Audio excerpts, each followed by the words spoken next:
My name is Sean Hilliard, the Director of Support Services for Global Services.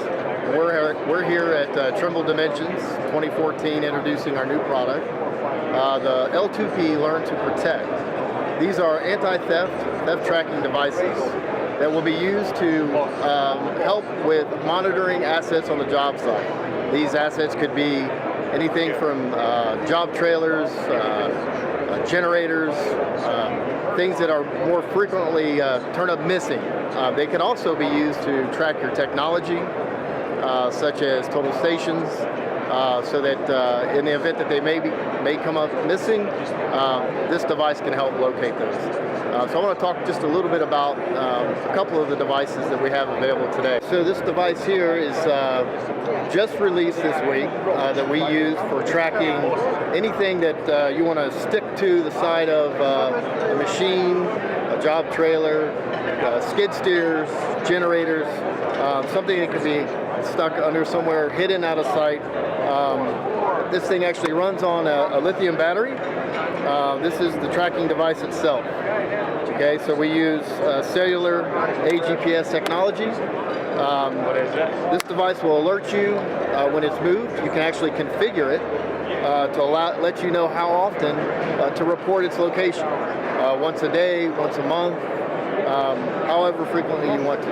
If you configure this once a day, you can actually have a 2-year lifespan on that lithium battery before it actually really needs to be recharged. So that's the device that we're using today for tracking non-machine related battery self-contained devices. We also have a device, an integrated device that can be installed into your technology. For example, a Trimble S8 total station. We have a tracking device that's inside the faceplate that will alert you when the device has left the job site, or if you want to check to see where it's at any time, this will provide you that location. Again, that is configured using our command software, which I'll talk about here in just a minute. But again, it reports its location as frequently as you ask it to. The third type of device that we'll be introducing early 2015 is for compact machines, where you'll want to hardwire the device into the battery to have its battery source or power source from there. So this device would be commonly used on skid steer loaders or backhoes, smaller machinery that again has become more prevalent in theft on construction sites.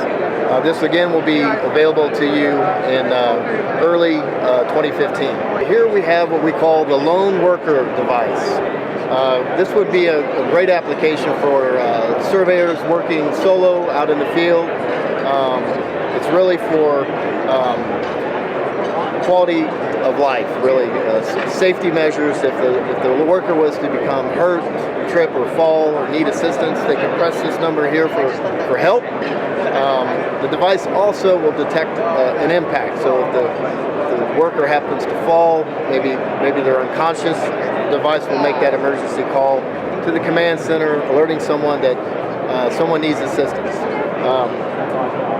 The device is also used to track where those employees, where those workers are at. Again, the frequency is configured by you on how often you want those resources to be reported in. All right, here is the software interface that's used to track the devices that I've talked about. We call this the command center. This application uses Google Map technology. It's a web-based in the cloud service. It comes free with your subscription, your monthly subscription. I guess it would be good to talk about what those subscription fees are at this point. These devices will list price at around $350, $360 US for the device itself, with an annual service subscription fee of about $200 US a year. As I said, the application comes included with the service. You'll be able to configure your devices, label those devices, assign them into groups based on projects or job sites, and again, determine how frequently you want those devices to report back its location, whether it's hourly, daily, weekly, or even monthly. So very user-friendly and intuitive, very easy to understand, and again, web-based cloud service.